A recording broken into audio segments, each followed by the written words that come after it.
so far removed from my needs. I didn't know that I needed you.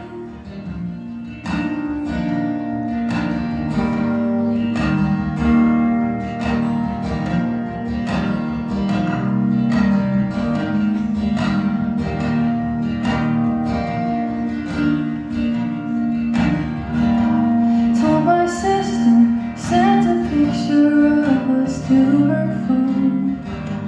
She said it's so weird to see you with somebody.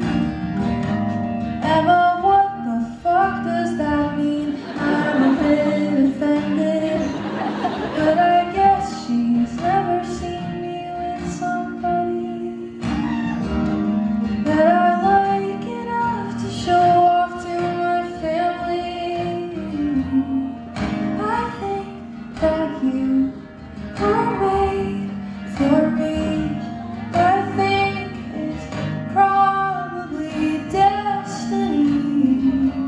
What are the odds we found each other?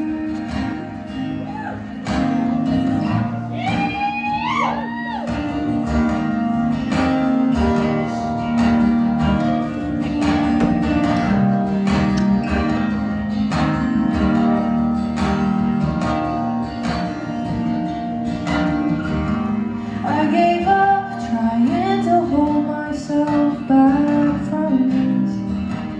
What's the point?